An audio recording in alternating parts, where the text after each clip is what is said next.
তো যারা 2025 সালে উচ্চ মাধ্যমিকে দর্শন পরীক্ষা দেবে, আমি তোমাদের এখন নিরপেক্ষ ন্যায় অধ্যায় থেকে লজিক ক্লাস করাচ্ছি। ভীষণ গুরুত্বপূর্ণ, চূড়ান্ত প্রস্তুতি চলছে, তোমরা ভালো করেই জানো। ঠিক আছে?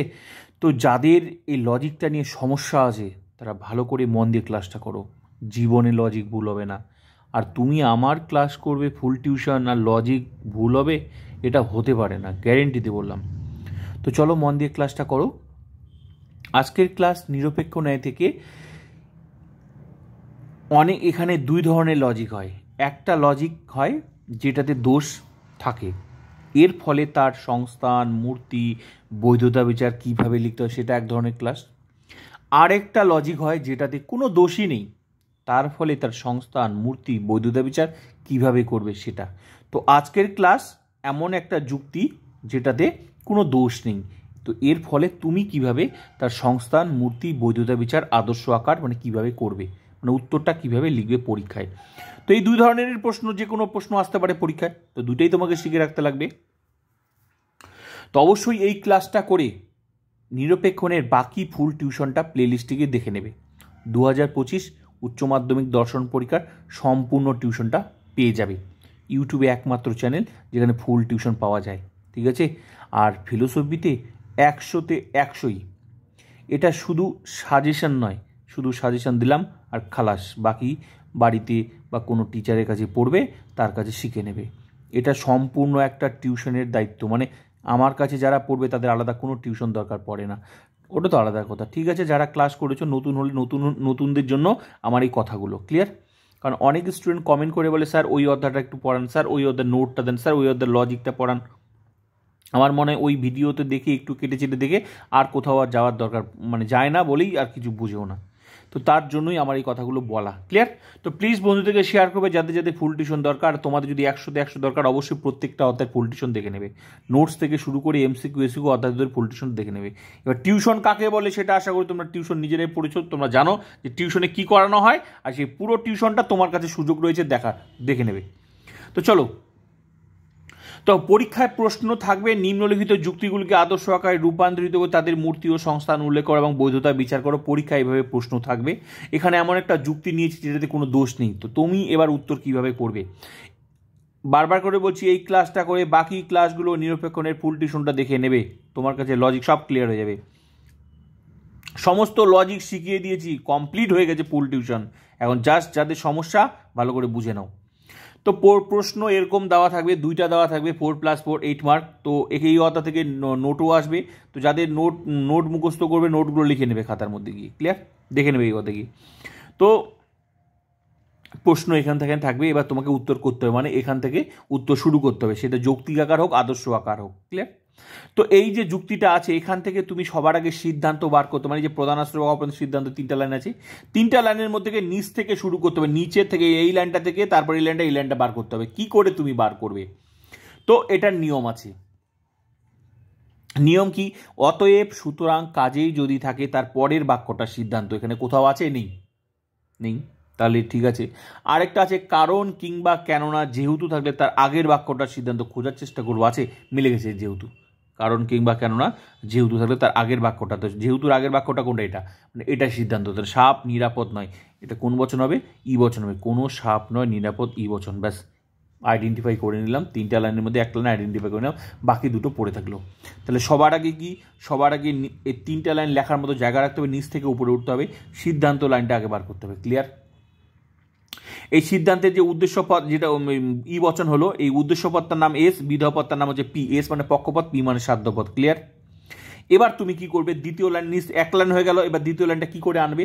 দ্বিতীয় লাইনটা এখানকার থেকে যে নিয়ম আছে, এখানকার থেকে যে একটা লাইন হয়ে গেলো, বাকি দুটো লাইন পড়ে থাকলো। এই যে এস শব্দটা যেখানে থাকবে, এই একটা লাইন নেওয়ার পর যেখানে থাকবে দুটো লাইনের মধ্যে, সেটা হবে দ্বিতীয় নাম্বার লাইন। তাহলে কোথায় আছে? সাপ বিষাক্ত, এটা আছে। এটা বাক্যটা নিশ্চিত করে বলছে, তাহলে এটা এ বচন হবে। যে বাক্য নিশ্চিত করে বলে সেই বাক্যটা এ বচন। সাপ বিষাক্ত, তার মানে এটা সকল সাপ হয় বিষাক্ত প্রাণী, এ বচন করে দিলাম। তার মানে দুটা হয়ে গেল, দুটা বচন হয়ে গেল। আর যেটা পড়ে থাকলো সেটা সবার উপরে। তাহলে ওটাও কোনটা পড়ে থাকবে? যে কোনো কিছু একসঙ্গে বিষাক্ত নিরাপদ নয়, কোনো কিছু নয়, তার মানে কোনো কিছু নয়, তার মানে এটা কোন বচন? ই বচন। তাহলে উত্তরটা কি হবে? কোনো বিষাক্ত প্রাণী নয় নিরাপদ, এটা এটা এটা উদ্দেশ্যপদ, এটা বিধাপদ। কোনো বিষাক্ত প্রাণী নয়, নিরাপদ, ই বচন। ক্লিয়ার? সাজানো হয়ে গেল, মানে 3টা লাইন কমপ্লিট। তো এই প্রথমকার লাইনটা প্রধানাশ্র বাক্য, দ্বিতীয় লাইনটা অপ্রধানাশ্র বাক্য, তৃতীয় লাইনটা সিদ্ধান্ত। এটা না লিখলেও হবে, 3টা ফুল স্টপ দিয়ে দিলেও হবে। আলটিমেটলি বুঝে যাচ্ছে প্রথমে 2টা, এই শুধু ফুল স্টপটা দিতে হবে, তাহলে বোঝা যাবে যে নিচেরটা সিদ্ধান্ত। ক্লিয়ার? তবুও আমি প্রত্যেকটা লাইনে আইডেন্টিফাই করে দিয়েছি, বুঝিয়ে দিয়েছি যে প্রধানাশ্র বাক্য, অপ্রধান সিদ্ধান্ত। কেন? কারণ শর্ট প্রশ্নে আসলে তোমরা জানতে পারবে কোনটার নাম কি। ক্লিয়ার? তো হয়ে গেল সাজানো। এবার কাজ কি? এবারের কাজ হচ্ছে, তাহলে কিভাবে আদর্শ আকারটা সাজানো হলো দেখলে তো। এটা এক ধরনের যুক্তি, এই যে বললাম অতএব, সুতরাং, কাজেই থাকলে, তো এই যে বিভিন্ন শব্দ দিয়ে বিভিন্ন যুক্তি, সেগুলোরও আলাদা আলাদা ক্লাস আছে। তো প্রত্যেকটা যত রকমের নেগেটিভ পজিটিভ ক্লাস আছে প্রত্যেকটা ক্লাসগুলো দেখে নেবে, ঠিক আছে? তো এইটা এক ধরনের ক্লাস। এটাতে যেরকম উদাহরণ, যেরকম যে এক একবার এক এক রকম যুক্তি দিয়ে করবে, এটা যেহেতু দিয়ে করছে তাই এটা এরকম যুক্তি। ক্লিয়ার? সাজানো হয়ে গেল। এবার কি করবে? এবার তোমাদেরকে অরিজিনাল কাজে আসতে হবে। কি কাজ? সবার আগে তোমাদেরকে দোষ আছে কি নেই সেটা তোমাদেরকে আইডেন্টিফাই করতে হবে। ক্লিয়ার? দোষ আছে কি, এটা দোষ নেই সে তো তুমি সরাসরি এটা জেনে গেলে, যেহেতু লেখা আছে দোষ নেই, কিন্তু কেন নেই সেটা তোমাকে তো বুঝতে হবে, কারণ পরীক্ষা তো আর বলা থাকবে না, উত্তরটা তোমাকে করতে হবে। দেখো, নিরপেক্ষণের নিয়ম কয়টা? টোটাল নিয়ম, আমার ক্লাস, আমার টেকনিকই আলাদা। নিরপেক্ষণের টোটাল নিয়ম কিন্তু 10টা বিশেষ নিয়ম আছে। তার মধ্যে আমি 4টা নিয়ম শিখিয়েছি। 4টা নিয়ম মুখস্থ রাখলে নিরপেক্ষণের বৈধতা বিচার সঠিকভাবে করতে পারবে। কোন 4টা নিয়ম? এগুলো মুখস্থ করে রাখতেই হবে, করে রাখতেই হবে। এগুলো যেমন মুখস্থ রাখলে যেমন টিকা জলের মতো সহজ, ঠিক তেমনি লজিকও তোমার কাছে জলের মতো সহজ। কোন 4টা নিয়ম দেখে নাও আগে। প্রথম নিয়ম ন্যায় নিয়ম, ন্যায় অনুমানে 3টা পদ থাকবে, মুখস্থ করে রাখতেই হবে যদি ন্যায়ের লজিক শিখতে হয়। বারবার করে খাতা উল্টায় দেখার কোনো লাভ নেই। ন্যায় নিয়ম হলো ন্যায় অনুমানে 3টা পদ থাকবে, তার বেশিও না বা তার কমও না, এই পর্যন্ত নিয়ম। যদি 3টির বেশি অর্থাৎ 4টি পদ থাকে তবে ন্যায়টি চতুষ্পদ বা চারিপদ ঘটিত দোষে দুষ্ট হবে। ক্লিয়ার? তাহলে নিয়ম বেশি হলে কি দোষ হবে? সঙ্গে নিয়মের সঙ্গে দোষও উল্লেখ করা আছে, তাহলে কি হবে? চারিপদ ঘটিত দোষ বা চতুষ্পদ ঘটিত দোষ। ক্লিয়ার? দ্বিতীয় নিয়ম, মনে রাখবে 4টা নিয়ম পর অ্যাপ্লাই করব। দ্বিতীয় নিয়ম কি? দ্বিতীয় নিয়ম, ন্যায় নিয়ম হলো ন্যায় অনুমানে হেতুপদকে 2টি আশ্রয় বাক্যের মধ্যে একবার অবশ্যই ব্যাপ্য হতে হবে, যদি একবারও ব্যাপ্য না হয় তাহলে অব্যাপ্য হেতু দোষ হবে। দ্বিতীয় নাম্বার নিয়ম। তৃতীয় নিয়ম কি? ন্যায় নিয়ম হলো যে পদ আশ্রয় বাক্যে ব্যাপ্য হয়নি সে পদ সিদ্ধান্তে ব্যাপ্য হতে পারে না, কিন্তু যদি সাধ্যপদ আশ্রয় বাক্যে ব্যাপ্য না হয়ে সিদ্ধান্তে ব্যাপ্য হয় তাহলে অবৈধ সাধ্যদোষ ঘটবে, অথবা পক্ষপদ যদি আশ্রয় বাক্যে ব্যাপ্য নয় সিদ্ধান্তে ব্যাপ্য হয় তাহলে অবৈধ পক্ষদোষ ঘটবে। ক্লিয়ার? তাহলে এই যে 3 নাম্বার নিয়মের ক্ষেত্রে যে কোনো 2টার মধ্যে একটা হতে পারে, হয় অবৈধ সাধ্যদোষ নাহলে অবৈধ পক্ষদোষ। আর 4 নাম্বার নিয়ম কি? 4 নাম্বার নিয়ম হলো সবচেয়ে সোজা। ন্যায় নিয়ম হলো 2টি নয়ার্থক আশ্রয় বাক্য থেকে কোনো বৈধ সিদ্ধান্ত পাওয়া যাবে না, কিন্তু যদি 2টি নয়ার্থক মানে নাবাচক আশ্রয় বাক্য থেকে সিদ্ধান্ত নেওয়া হয় তাহলে যুক্তিটি নয়ার্থক আশ্রয় বাক্য জনিত দোষে দুষ্ট হবে। এই 4টা নিয়ম মুখস্থ রাখতেই হবে, ব্যাস, কোনো কথা নেই। ক্লিয়ার? আগে মুখস্থ তারপর কথা। এবার চলো সিস্টেমেটিক কিভাবে অ্যাপ্লাই হচ্ছে, 4টা নিয়ম সিরিয়ালি আসতে হবে। এবার চলো, তুমি দেখে নিলে নিয়ম। এবার তোমাকে এই যে যুক্তিটা এবার তোমাদেরকে এখানে অ্যাপ্লাই করে দেখতে হবে। কিভাবে অ্যাপ্লাই করবে? প্রথম নিয়মটা কি? প্রথম নিয়মটা থেকে অ্যাপ্লাই করতে হবে, স্টেপ বাই স্টেপ অ্যাপ্লাই করতে হবে। ন্যায় নিয়ম হলো ন্যায় অনুমানে 3টা পদ থাকবে, তার বেশিও না বা তার কমও না। এবার চলো এই নিয়মটা অ্যাপ্লাই করে দেখি এখানে পালন হয়েছে কি হয়নি। তো তার জন্য কি করবে? তার জন্য এই যে সিদ্ধান্তের যে উদ্দেশ্য পদ আর বিধেয় পদ এসপি নাম দিয়েছিলে, এবার পদগুলো মিলিয়ে নাও। এস, এটা যদি সাপ যদি এস হয় তাহলে সাপ শব্দটা সেম শব্দ এস হবে। নিরাপদ শব্দটা যদি পি হয় তাহলে যেখানে পাবো সেটাও পি হবে। বাকি যে দুটো থাকবে, যে দুটো পদ, সেটা এম পদ মানে হেতু পদ। তো মিলে যাচ্ছে, আলটিমেটলি 3টা পদ হয়ে যাচ্ছে। প্রত্যেকটা পদ 2বার করে বসে। সাপ শব্দ 2বার, নিরাপদ 2বার, বিষাক্ত প্রাণী। এসপি মিলানোর পর যেটা পড়ে থাকবে সেটাই এম পদ। ক্লিয়ার? এসপি মিলানো হয়ে গেল, তারপর যে পড়ে থাকলো সেটা হেতুপদ, আর হেতুপদ একমাত্র প্রধানাশ্রয় বাক্য, অপ্রধানাশ্রয় বাক্যই থাকবে, সিদ্ধান্তে থাকবে না। ক্লিয়ার? তাহলে হয়ে গেল 3টা পদ পাওয়া গেল, যে একটা পদ, 2টা পদ, 3টা পদ, প্রত্যেকটা পদ 2বার করে বসে, প্রত্যেকটা পদ 2বার করে, আলটিমেটলি তাহলে কি হলো? 3টা পদ পাওয়া গেল। ক্লিয়ার? তো প্রথম নিয়ম কিন্তু ন্যায় নিয়ম, ন্যায় অনুমান 3টা পদ থাকবে, তার বেশিও না কমও না, মিলে গেছে, 3টা পদই আছে। তো যদি 3টার বেশি থাকে তাহলে চারিপদ ঘটিত দোষ হবে, কিন্তু এটাতে 3টা পদই আছে। তো এই যে চারিপদ ও 3টার বেশি কেমন লজিক, সেটার আলাদা লজিক আছে। তাহলে এখানে দেখলে কোনো চারিপদ ঘটিত দোষ হলো না। তো এই চারিপদ ঘটিত দোষের লজিক কেমন, তার যুক্তি কেমন, সেটা তোমাকে জানতে গেলে নিশ্চয়ই এরও একটা আলাদা লজিক আছে, তো সেটাও দেখতে হবে। তো কেউ যদি একটা লজিক ক্লাস করে আর পরীক্ষায় ভাবে যে আমি করব, যখন এরকম যুক্তি দিয়ে আসবে তখন তুমি কি করে পারবে? তাহলে সেই লজিকটাও তো তোমাকে দেখতে হবে। তো পুরো প্যাকেজটা তো তোমাকে লজিকটা করতে হবে, যত ধরনের লজিক আছে সমস্ত লজিক করানো আছে, দেখে নেবে। তো আশা করি বুঝে গেলে এটা লজিক, এই নিয়মটা পালন হলো, মানে প্রথম নিয়মটা পালন হয়ে গেছে। এবার কি করব, এবার হচ্ছে দ্বিতীয় নিয়ম অ্যাপ্লাই করব। এবার আসবো দ্বিতীয় নিয়ম। দ্বিতীয় নিয়ম কি, ন্যায়ের নিয়ম হলো হেতুপদকে দুটি আশ্রয় বাক্যের মধ্যে একবার অবশ্যই ব্যাপ্য হতে হবে। এই যে ব্যাপ্য আবার কি, অনেক স্টুডেন্ট এবার কি করেছে, 2024-এ যেহেতু ব্যাপ্যতা এসেছে মুখস্থ করেনি, কারণ ওর স্যার বলেছে যে এই ব্যাপ্যতা এসেছে আর মুখস্থ করিস না। নিশ্চয়ই সেই স্যার ফিলোসফির টিচার না। ফিলোসফির টিচার হলে কোনোদিনও বলতো না যে ব্যাপ্যতা মুখ, কারণ ফিলোসফি পড়াতে গেলে বুকের দম লাগে, ঠিক আছে, কারণ ফিলোসফি অত সহজ না, ঠিক আছে, কারণ তাকে লজিক বা হার্ডউড সব ভেঙে যাবে ফিলোসফি পড়াতে গেলে, ঠিক আছে। এবার আমাকে যদি তুমি বলো যে ম্যাথ পড়ান স্যার, আমারও হার্ডউড ভেঙে যাবে, কেন, কারণ আমি তো ম্যাথ পারবো না, কারণ ফিলোসফির টিচার ম্যাথ কি করে পারবে, ব্যাপারটা হচ্ছে সেরকম, ঠিক আছে। ওই জন্য আমি তখন কি বলবো, নোট মুখস্থ করো, নোট মুখস্থ করো, কারণ নোট মুখস্থ করলে তোমার আমি বেঁচে যাবো, কারণ তোমাকে বুঝাতে হবে না, ব্যাপারটা হচ্ছে সেরকম, ঠিক আছে। তো ব্যাপ্যতা মুখস্থ করেনি, এই জন্য অনেক স্টুডেন্ট কি করে, লজিক পারছে না, কারণ প্রত্যেকটা ফিলোসফিতে প্রত্যেকটা লজিক প্রত্যেকটার সাথে রিলেটেড। তুমি যোগ বিয়োগ গুণ ভাগ, মনে করো তুমি যোগ শিখোনি, তাহলে তুমি নেক্সট টাইমে যদি তোমাকে কোনো অঙ্ক করতে দাও তুমি পারবে না, নিশ্চয়ই প্রত্যেকটা জিনিসই লাগবে। ঠিক তেমনি লজিক শিখতে গেলে বচন ভালো করে শিখতে হবে, লজিকের যত নিয়ম আছে সব তারপরই তোমাকে অ্যাপ্লাই করতে হবে। তো এখানেও ব্যাপ্যতা কিন্তু কাজে লাগবে। এখানে ব্যাপ্যতার নিয়ম কি মনে আছে তোমাদের, এ বচনের উদ্দেশ্যপদ ব্যাপ্য, বচনতায় দেখবে আমি ব্যাপ্যতা শিখিয়েছি, কারণ ওইখান থেকে শর্ট প্রশ্ন আসবে, ঠিক আছে।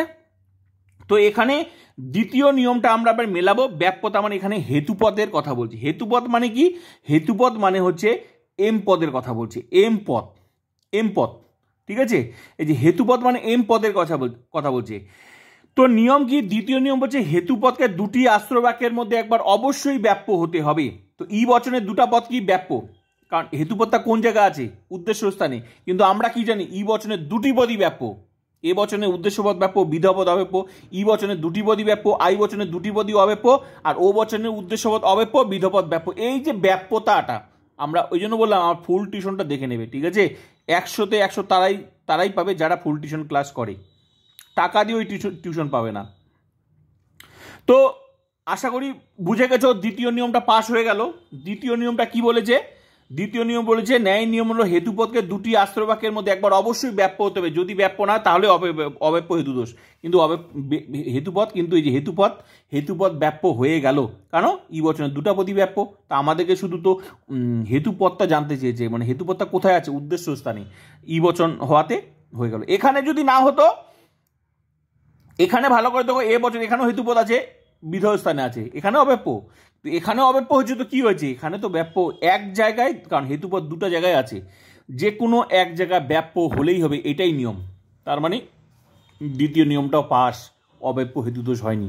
এই যে অব্যাপ্য হেতুদোষ, তারও একটা আলাদা লজিক আছে তোমাকে, তাহলে অব্যাপ্য হেতুদোষ কখন হয়, তার যুক্তিটা কেমন, সেটাও তোমাকে শিখে রাখতে লাগবে। তো সেটাও তোমাকে দেখতে লাগবে, সেটারও আলাদা ক্লাস আছে, ক্লিয়ার। তো এবার আমরা আসবো তৃতীয় নিয়ম, মানে দ্বিতীয় নিয়ম পাস, এবার তৃতীয় নিয়মে আসবো, একটার পর একটা নিয়ম অ্যাপ্লাই করে দেখতে হবে, ক্লিয়ার। এবার আবার তৃতীয় নিয়ম। তৃতীয় নিয়ম কি, ন্যায় নিয়ম হলো যে পদ আশ্রয় বাক্যে ব্যাপ্য হয়নি সে পদ সিদ্ধান্তে ব্যাপ্য হতে পারে না, কিন্তু যদি সাধ্য পদ আশ্রয় বাক্যে ব্যাপ্য নয় সিদ্ধান্তে ব্যাপ্য হয় তাহলে অবৈধ সাধ্যদোষ ঘটবে। এই নিয়মের ক্ষেত্রে যে কোনো দুটা দোষের মধ্যে যে কোনো একটা হয় অবৈধ সাধ্যদোষ, নাহলে অবৈধ পক্ষদোষ। এই নিয়মের ক্ষেত্রে আমাদেরকে এস আর পি সব পদের কথা বলছে, মানে পক্ষপদ আর সাধ্য পদের নিয়মটা দেখতে হবে। এই নিয়ম কি বলছে, যে পদ আশ্রয় বাক্যে ব্যাপ্য হয়নি সে পদ সিদ্ধান্তে ব্যাপ্য হতে পারে না, মানে আশ্রয় বাক্যে অব্যাপ্য, সিদ্ধান্তে ব্যাপ্য হলে দোষ হবে, সেটা এস হলে পক্ষদোষ আর পি হলে অবৈধ সাধ্যদোষ, ক্লিয়ার। তো হেতুপদের নিয়ম তো কমপ্লিট হয়ে গেছে, এবার পড়ে থাকলো এস আর পি, মানে এস আর পি। এবার আমাদের হেতুপদ তো কমপ্লিট হয়ে গেল, হেতুপদের নিয়ম দ্বিতীয় নিয়মে কমপ্লিট। এবার তৃতীয় নিয়মে এস আর পি। তো চলো, প্রথমে কোন পদ আছে, পি পদ আছে। ই বচনের পি পদটা কি, ব্যাপ্য। ব্যাপ্য হলে দেখবো না, ব্যাপ্য হলে দেখবো না, কি হলে দেখবো, এখানে অব্যাপ্য, সিদ্ধান্তে ব্যাপ্য হলে সেটা দোষ হবে। যদি পি পদটা হয় অবৈধ সাধ্য দোষ, আর যদি এস পদটা হলে অবৈধ পক্ষ দোষ। তো পি পদ তো ব্যাপ্য, ই বচনের দুটা পদই ব্যাপ্য, তাহলে ব্যাপ্য হলে তাকাবো না, কি হলে তাকাবো, অবৈধ হলে। তাহলে পি পদের নিয়ম পাস করেছে। চলো এবার এস পদটা দেখি। এস পদটা দেখো, এ বচনের উদ্দেশ্য পদ কি, এ বচনের উদ্দেশ্য ব্যাপ্য, তার মানে দুই জায়গায় ব্যাপ্য হচ্ছে, তার মানে এস আর পি, এই যে তৃতীয় নিয়মটাও কিন্তু পাস, মানে অবৈধ সাধ্য দোষ হলো না, অবৈধ পক্ষ দোষ। কেন? এটাও ব্যাপ্য, এটাও ব্যাপ্য, তো ব্যাপ্য হলে ঠিকই আছে। নিয়ম বলছে যে পদ আশ্রয় বাক্যে ব্যাপ্য হয়নি, ব্যাপ্য হয়নি মানে অব্যাপ্য, সে পদ সিদ্ধান্তে ব্যাপ্য হতে পারে না। এখানে অব্যাপ্য, এখানে ব্যাপ্য হলে দোষ, সেটা এস হলে অবৈধ পক্ষ দোষ, পি হলে অবৈধ সাধ্য দোষ। তার মানে তৃতীয় নিয়মটা কিন্তু কমপ্লিট হয়ে গেল, তৃতীয় নিয়মটা কিন্তু পাস হয়ে গেল, দোষ হলো না, অবৈধ পক্ষ দোষ হলো না, অবৈধ সাধ্য দোষও হলো না। ক্লিয়ার? তো এই যে অবৈধ সাধ্য দোষের যুক্তি কি, তার লজিক কি, অবৈধ পক্ষ দোষ, সেটারও আলাদা আলাদা ক্লাস আছে, তাহলে তোমাকেও সেটা দেখে নিতে হবে সেটা কোন ধরনের যুক্তি। ক্লিয়ার? তো তৃতীয় নিয়ম কমপ্লিট। এবার চলো চতুর্থ নিয়ম। চতুর্থ নিয়ম এবার চলো, এবার আসলাম একটার পর একটা নিয়ম অ্যাপ্লাই করে দেখতে হবে। এবার দেখো, ন্যায় নিয়ম হলো দুটি নয়ার্থক আশ্রয় বাক্য থেকে কোনো বৈধ সিদ্ধান্ত পাওয়া যাবে না। তো চলো এবার দুটি এটা অ্যাপ্লাই করে দিই। এই চতুর্থ নিয়মটা সোজা কি করে বুঝবে, যে দুটাই যদি নাবাচক মানে বচন হয়, আশ্রয় বাক্য হয়, তাহলে তুমি বুঝে যাবে সেটা নয়ার্থক আশ্রয় বাক্য জনিত দোষ। কেন? নাবাচক মানে কি, একটা ই বচন, একটা ও বচন, একটা ই আর এ তো নেই, তার মানে নয়ার্থক আশ্রয় বাক্য নেই, তার মানে একটা হেবাচক আছে, একটা ই বচন আছে, অতএব কোনো দোষ নেই। মানে 4 নাম্বার নিয়মটা ধরা সবচেয়ে সহজ, খোঁজার চেষ্টা করবো দুটোই নাবাচক নাকি, এটা ই বচন, এটা তো হেবাচক, ব্যাস, তাহলে তো নয়ার্থক আশ্রয় বাক্য হলোই না। কারণ নিয়ম বলছে, কি বলছে, ন্যায় নিয়ম হলো দুটি নয়ার্থক আশ্রয় বাক্য থেকে কোনো বৈধ সিদ্ধান্ত পাওয়া যাবে না, কিন্তু যদি দুটি নয়ার্থক আশ্রয় বাক্য সিদ্ধান্ত নেওয়া হয় তাহলে যুক্তির নয়ার্থক আশ্রয় বাক্য জনিত দোষে দুষ্ট হবে।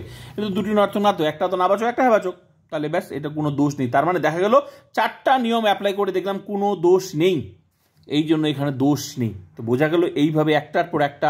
এবার দেখি যে নয়ার্থক আশ্রয় বাক্য জনিত দোষ, তারও আলাদা লজিক আছে, তারও কিভাবে, তার যুক্তিটা কি, সেটাতে দোষ হয় নয়ার্থক, সেটার আলাদা লজিক, তো সেটাও তোমাকে দেখে নিতে হবে। কিন্তু এটাতে দেখলে কোনো দোষ নেই, মানে নয়ার্থকও হলো না, তার মানে 4টা নিয়ম অ্যাপ্লাই করে দিলাম, কোনো দোষ নেই। ক্লিয়ার? দোষ নেই। এবার তুমি কি করবে, এবার তোমাকে সংস্থানে আসতে হবে। ক্লিয়ার? সংস্থান মূর্তিতে আসতে, তার জন্য আবার তোমাকে কিছু সংস্থান আর মূর্তি মুখস্থ করতে হবে, এগুলো তোমার অস্ত্র। এবার হচ্ছে এই যে এই ক্লাসটা করতে হবে, এগুলো নিরপেক্ষণের লজিক, অনেক বড় বড় ক্লাস, কিন্তু বুঝলে সহজ, জলের মতো সহজ, প্রত্যেকটা আলাদা আলাদা ক্লাস আছে। ঠিক আছে? এই যে সংস্থান ও মূর্তি, যেহেতু দোষ নেই, প্রথম সংস্থান, দ্বিতীয় সংস্থান, তৃতীয় সংস্থান, তৃতীয় সংস্থান, চতুর্থ সংস্থান, এই সংস্থান মূর্তির প্রচুর ক্লাস আছে, দেখে নেবে, সব ডিটেলসে ক্লাস আছে। তো এখন কিভাবে লাগবে, তো এখন হচ্ছে আমরা হচ্ছে প্রথম সংস্থানে যে প্রথম সংস্থানে যে এটা ছবি, দ্বিতীয় সংস্থানে এটা ছবি, তৃতীয় এটা, চতুর্থ এটা, কিভাবে কাজে লাগবে তোমরা এবার দেখো। এখানে 3টা লাইন আছে, 3টা লাইনকে সবার আগে তুলে নেবো, প্রথম লাইন, দ্বিতীয় লাইন, তৃতীয় লাইন, 3টা লাইন তুলে নিলাম। ক্লিয়ার? প্রথম লাইনে কি কি পদ আছে, এম আর পি, এমপি। দ্বিতীয় লাইনে কি পদ আছে, S R M, S M. তৃতীয় লাইনে কি পদ আছে, S R P, S B, তুলে নিলাম। তারপর কি করব, সংস্থান হচ্ছে হেতুপদের অবস্থান অনুযায়ী ন্যায়ের যে আকার হয় সেটাকে সংস্থান বলে। আমরা হেতুপদ মানে কি, এম পদ, শুধু এম পদ আর এম পদকে পাশাপাশি জোড়া দিয়ে, জোড়া দেওয়ার ফলে যে ছবিটা হলো, যে আকারটা হলো, এটাকেই সংস্থান বলে। এটা সংস্থান। এবার সংস্থান হলো, কিন্তু সংস্থান আমার নাম বলতে হবে, প্রথম না, দ্বিতীয় না, তৃতীয় না, চতুর্থ। তো যে ছবিটা মিললো সেই ছবিটা হচ্ছে প্রথম সংস্থান। এবার তাহলে তোমাকে কি করতে হবে, দ্বিতীয় সংস্থানটা জানতে হবে, তৃতীয়টা জানতে হবে, চতুর্থ জানতে হবে, কারণ সংস্থান 4টাই। এই যে এই ছবিটার সাথে যদি মিলে যায় তাহলে প্রথম সংস্থান, এই ছবিটার সাথে যদি মিলে যায় দ্বিতীয় সংস্থান, এই ছবিটার সাথে মিলে যায় তৃতীয় সংস্থান, আর এই ছবির সাথে যদি মিলে যায় চতুর্থ সংস্থান, যে কোনো ওই 4টার মধ্যে একটা হবেই। ক্লিয়ার? এবার ভালো করে দেখো, প্রত্যেকটাতে 3টা লাইনই থাকবে, বচন তো 3টাই থাকবে, শুধু হেতুপদকে জোড়া। এখানেও ভালো করে দেখো, এখানেও এই যে হেতুপদকে জোড়া, এখানেও দেখো হেতুপদকে জোড়া, এখানেও দেখো হেতুপদকে জোড়া। এর ফলে যে 4টা বিভিন্ন রকম ছবি হচ্ছে, এগুলোর এক একটা সংস্থান। তো যেই ছবির সাথে যেটা মিলবে সেটা শুধু নামটা বলে দিতে হবে, এটা প্রথম, এটা দ্বিতীয়, এটা তৃতীয়, এটা চতুর্থ। ক্লিয়ার? তো এখন এটা কোনটার সাথে মিললো, প্রথম সংস্থান মিলে গেল, তার মানে এই যে ছবিটা হলো এটা প্রথম সংস্থান, এই জন্য লিখে দিলাম প্রথম সংস্থান। ক্লিয়ার হয়ে গেল? এবার হচ্ছে বিচার, ভালো করে একটা বিচার শিখে নেবে, ভালো করে একটা বিচার, তো যখন কোনো দোষ হবে না, সেম বিচার। তো এখানে কোন বচন, এখানে সংস্থানটা কি, প্রথম সংস্থান, কি বচন বেরিয়েছে, ই এই। এখানে হচ্ছে আমরা এবার প্রথম সংস্থানে যে সংস্থানটা মিলবে সেই সংস্থানে চলে যাবো। কোন সংস্থান মিলেছে, প্রথম সংস্থান। এখানে কোন বচন, ই আর ই। আমরা এখানে খোঁজার চেষ্টা করব প্রথম সংস্থানে ই এই কোথায় আছে, ভালো করে, এই যে ই এ ই, নাম কি তার, সিলারেন্ট, তার মানে সিলারেন্ট। প্রথম সংস্থানের বৈধ মূর্তি হচ্ছে এই যে মূর্তিটা হচ্ছে, এটার নাম হচ্ছে সিলারেন্ট। তার মানে যদি এই বচনগুলো বাড়াতো তাহলে বারবার বলতাম, যদি এ আই বাড়াতো তাহলে ডেরিয়াই বলবো, যদি ই আই বাড়াতো তাহলে ফেরিও বলতাম। ক্লিয়ার? প্রথম সংস্থানের সাথে মিলে গেছে, এই নামটা মিলে গেছে, তার নামটা বললো সিলাডেন্ট। এবার বিচার কিভাবে করব? বিচার হচ্ছে এখানে শুরু করতে হবে যুক্তিটি বৈধ, দোষ না হলে যুক্তিটি বৈধ। যুক্তিটি প্রথম সংস্থানের বৈধ মূর্তি, যে বচনটা বেরিয়েছে বৈধ মূর্তি, যার নাম সিলাডেন্ট, যার নাম সিলাডেন্ট। ক্লিয়ার? এখানে যে সংস্থান বের হবে, এখানে যে বচনটা তার নামটা দিতে হবে। ক্লিয়ার? তো এই সংস্থানের এটা নাম বলো, ওই জন্য নামটা হলো সিলাডেন্ট। ক্লিয়ার? এখানে যদি দ্বিতীয় সংস্থান ছবি হতো তাহলে ওই নামটা এখানে খোঁজার চেষ্টা করতাম, যে ই এই খুঁজে পেতাম, তখন আমরা বলতাম সিসারি। ক্লিয়ার? যদি তৃতীয় সংস্থান হতো তার নাম ওই বচন যেটা হতো খোঁজার চেষ্টা সেই নামটা বলতাম। যদি চতুর্থ সংস্থান হতো তখন যেটা নাম পেতাম এটা। এটা কখন? যখন দোষ হবে না, দোষ হবে না তখন তার নামগুলো বলতে হবে। ক্লিয়ার? তাহলে যুক্তিটি বৈধ, যুক্তিটি প্রথম সংস্থানে বৈধ মূর্তি, যার নাম সিলাডেন্ট। কেন? কারণ এখানে প্রথম সংস্থান ছবি মিলেছে, ওই সংস্থানের ছবির সাথে ওই নামটাই বলতে হবে, এই যে এই সিলাডেন্ট। ক্লিয়ার হয়ে গেল? এবার কি করতে হবে? এই যে তুমি একটার পর একটা যে অ্যাপ্লাই করে দেখলে কোনো দোষ হলো না, সেই কথাগুলোই এবার তোমার মনের ভাষাটা এখানে লিখে দিতে হবে। এই লেখাটা তুমি অনেকভাবে লিখতে পারো, অনেকভাবে তুমি নিজের ভাষাও লিখতে পারো, সেটা কোনো জাস্ট জিনিসটা বুঝিয়ে দিতে হবে। ক্লিয়ার? তাহলে এবার সেই কথাটাই লিখে দিতে হবে এখানে, যে কোনো দোষ হলো না। তুমি কি করে বুঝলে এখানে দোষ নেই? সেই তোমার মনের কথাটাই, তার মানে কি তুমি লজিকটা বুঝেছো বলেই তো তুমি বুঝতে পারলে এখানে কোনো দোষ নেই, সেই তোমার মনের কথাটা এখানে বিচারে লিখতে হবে। তো সেটাই এখানে লেখা হয়েছে, ভালো করে দেখো। যুক্তিটি চারিপদ ঘটিত দোষে দুষ্ট নয়। দুষ্ট নয় মানে দোষ হয়নি, কারণ ন্যায়ের নিয়ম অনুসারে এখানে 3টা পদ রয়েছে।